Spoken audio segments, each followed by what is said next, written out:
Yeah. So, you know, I certainly had to get help and had a fundraiser, and then had a friend do a fundraiser. Yeah. And, you know, there are grants. There are ways. Ask other TACA members, how did you pay for this? And you'll hear a wide variety of things, and you can go, okay, well, then I can do this, I can do that. All right, we have a bunch of questions, but I want to make, what's that? We have several moms. Sorry, I'm interrupting you. No, you go. I want to do a shout out. So many different single moms that give food stamps that are doing all the stuff that I'm describing. They don't have a no that they're going to listen to. They are going to drive a solution, and I am floored and honored every day to see them. They find a way. And if you are lost and don't know what to, let us help you find that way. Absolutely. Now I have a bunch of questions that I want to get to as many of them as I can, but I also want to make sure that we cover, because you had a list of things that we were going to cover. We talked about one. What else is on our list while I'm getting these questions? So we talked about the numbers. Blah. Yeah. So we have webinars that are held at a specific date and time. And the next one that's coming up on May 7th is on anxiety. And it's all the tips and tricks. And we have multiples that are coming up following that. And those are at least 2 to 3 times a month. We have our Facebook Lives like you. And on the view side, there's quite a few. So that we've done occupational therapy, adaptive PE, music therapy, managing your IEP during COVID. All of these videos are still available. And I think over 70,000 have clicked or viewed or something along those lines. But you can go and look at those. And we're going to be doing another one coming up on behaviors and routines, managing difficult behaviors and routines during COVID. So the virtual chapter meetings are twice a month. We set up a topic for 2 weeks, and you can log in anytime in your pajamas or yoga pants. You know, that's really funny. Before COVID, I didn't have any yoga pants. I've solved that problem. I now have 3. So there's the virtual meetings. Then there's the support questions. So the support email, phone, but more importantly, the Hope and Help group, which I can't stress enough, especially if you're someone who doesn't like to put yourself out there and ask a lot of questions. You want to learn from other people.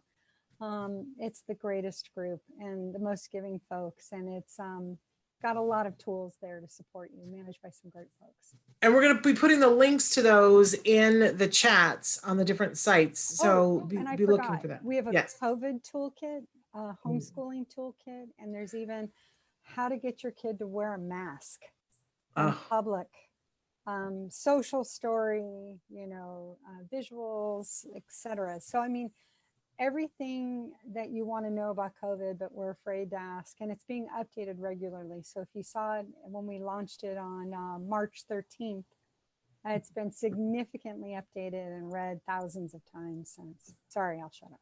No, are you kidding me? This is all so good. But I'm going to venture back to the questions. Yes. For the reading comprehension, do you think it's ever too late to start? No, it's never too late. Right? She says he uses Proloquo to go to request. Unfortunately, insurance covers nothing here, and it's just expensive to do anything extra. Well, what I would do is there is a great nonverbal toolkit, pre-verbal. I like to say pre-verbal toolkit because I'm very hopeful on the website. So if you just type in verbal at the search, it's in the learning toolkit, but it will give you all of the things you can be doing at home that doesn't cost money and what have you. So reading comprehension, what I did is I went out and bought books. Back in the day, Jeff was really hip to Blue's Clues. In fact, if there was a Blue's Clues Anonymous, he probably would have had to go to it. He had every notebook and paw print. And anyway, so point being is, I don't mean make light, but that's the way we do it here at Taka Land. We were able to buy those books, learn through teaching at home and with our ABA team to really break down the instruction.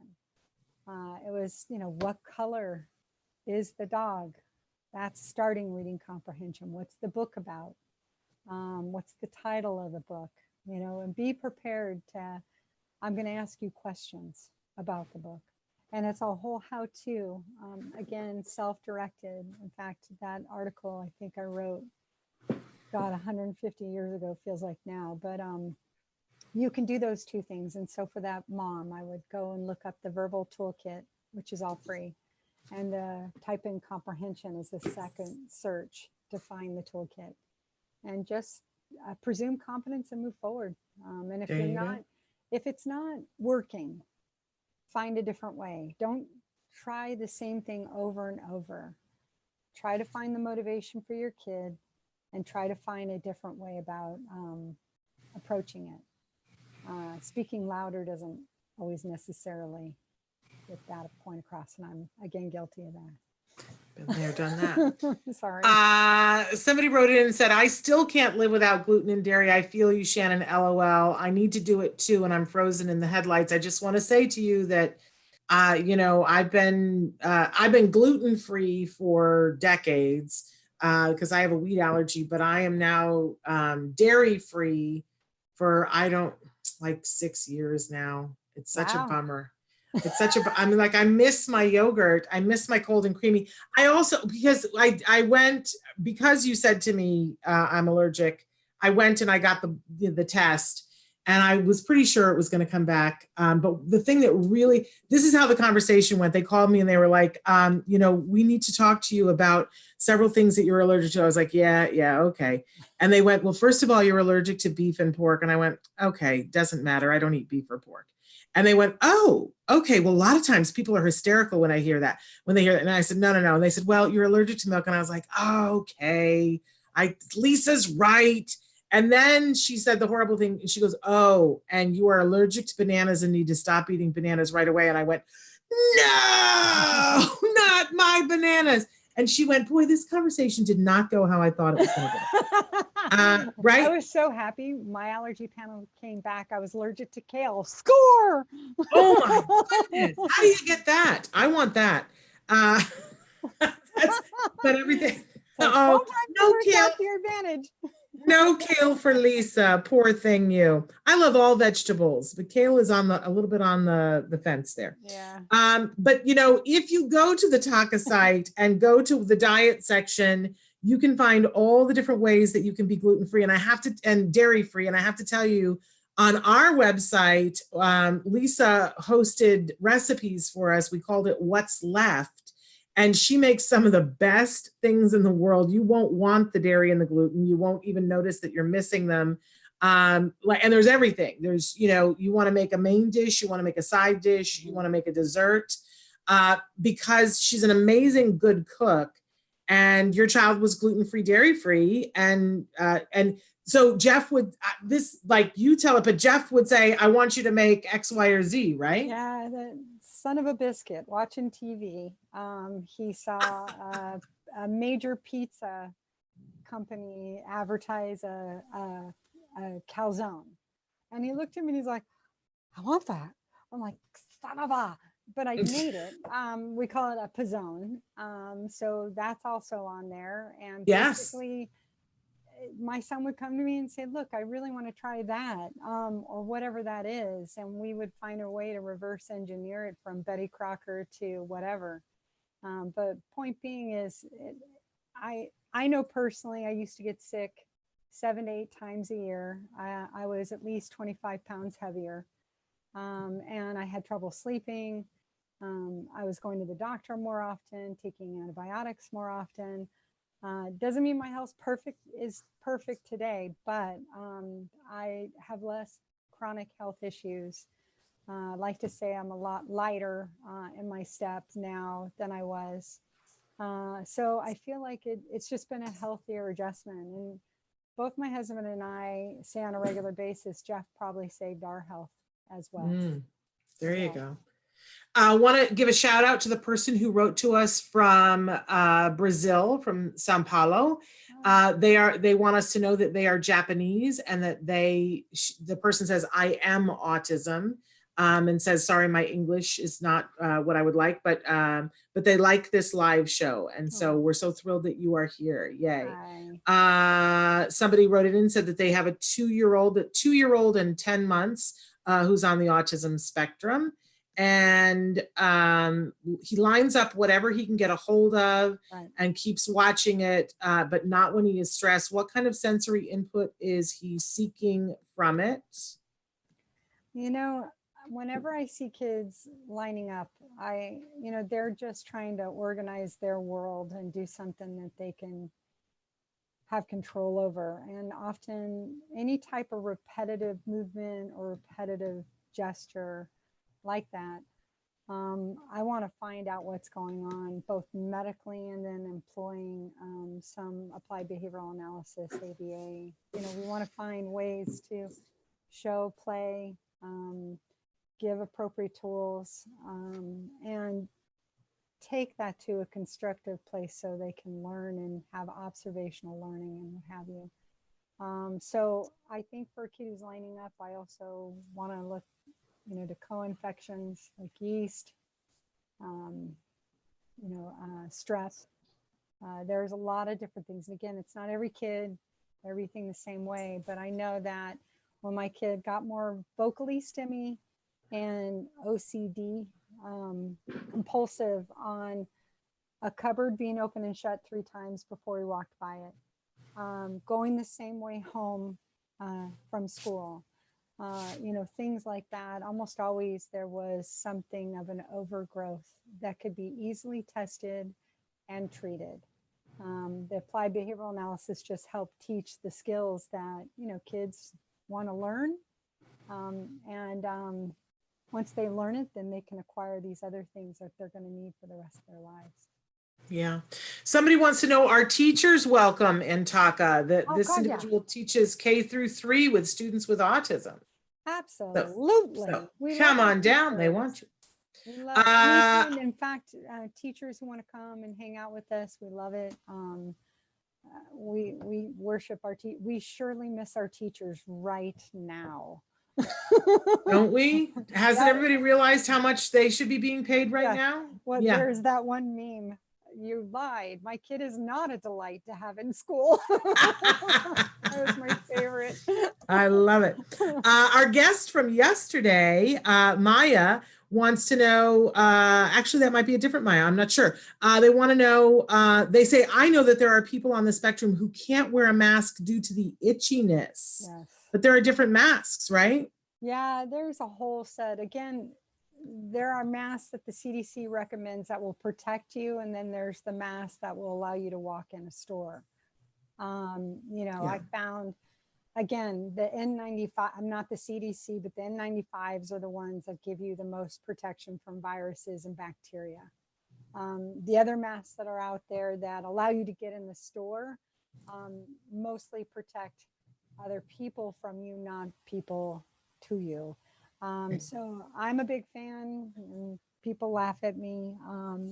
We have a friend who made a bathing suit company productive, and they've made bathing suit company masks. And I find this one is less irritating, but again, it's not going to protect you from viruses and bacteria. But it's easier for kids on the autism spectrum to walk in and do things. And you can put an extra layer of protection in there, but we have a whole, on the TACA Facebook page, social story on how to wear a mask, why to wear a mask, what's going on with the mask. But this just seemed so much easier to tolerate because it's a nylon material and washable. There we go. Somebody wants to know, why is it important to do the EEG at puberty if there hasn't been any signs of seizures? My son hasn't ever had one because doctors have told me not needed, which I think most doctors are going to tell us not needed. Now, Lisa's going to break out into hives and not from a mask or kale. Okay, so the brain goes through a lot of changes over time. And just because, let's say you did one 24-hour EEG at the time of diagnosis, like 4 or 5 years of age, the brain goes through a major change at the first brain pruning, typically ages 6 to 8. Again, not a neurologist. And then another major change at puberty. So there are people that have had two clean EEGs, and that just means at that point in time, We did not capture any abnormal brainwave activity or epilepsy. But often what we have found is seizures almost always seem to be right around puberty and continue on into their 20s. So if, hypothetically speaking, you had two 24-hour EEGs early on, you want to do another one at puberty. And the reason, and again, I'm not here to scare you. I'm just going to share, there are reasons why we do EEGs on kids with autism, because they are more susceptible to things like SUDEP, and that's sudden unexplained death from epilepsy. We do not want that to happen. And what I have found from a hopeful way is often when we find and see abnormal brainwaves and or epilepsy in an EEG and we treat it, we see kids take off academically, verbally, cognitively. So there's two reasons why you really should do it. One, you may see an improvement in everything to do with your kids' autism, learning disabilities, language, etc. One. Two, you protect them from any issues that can happen. And again, I don't know why. The science doesn't explain why kids with autism who have epilepsy or abnormal brainwaves, why they're 6 times more likely to die from a seizure than a kid just with epilepsy. So I don't know why. I just want to fix and I want to address. So those are the two reasons why you want to do it. And I just got to say, the friend that, did not take your advice with me and, their child had the first seizure at about 16 years old. And it was a very scary thing. But then 6 months later had the seizure where they stopped breathing. And because the first seizure happened, they were more aware and the doctors were more aware, although they, I will tell you with the first seizure, a lot of times they're like, well, we'll wait and see if there's another one. So fortunately, this person now is on medication and is doing so much better than they were before. But I know that mom is like, maybe this is why we didn't, get, like there were things that we just kept hitting a wall and why we couldn't get past them. And there's a lot of regret. Well, I would tell that mom, your woulda, coulda, shoulda just doesn't count. It's today. No, make a difference today. But I will say for people today, like this is why you should listen to Lisa.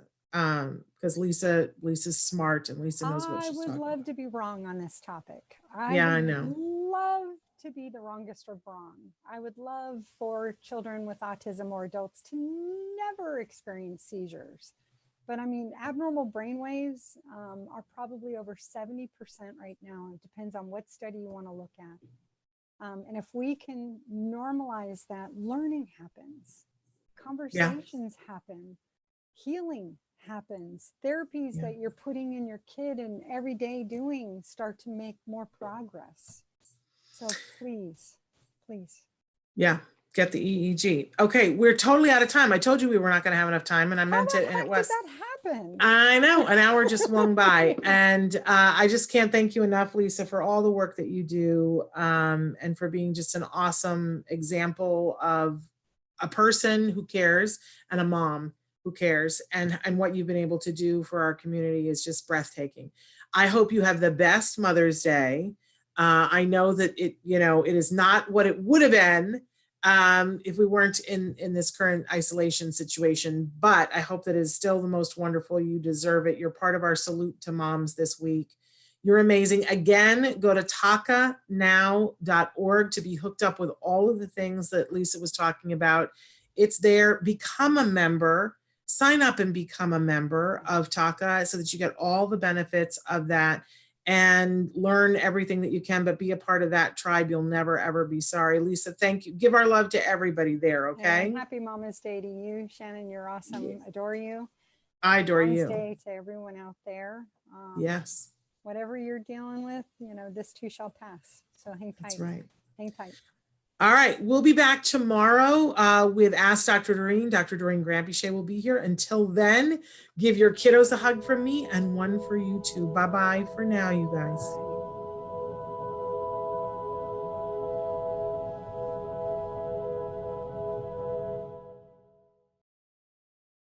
Hey, thanks for watching Autism Live. To subscribe, click here.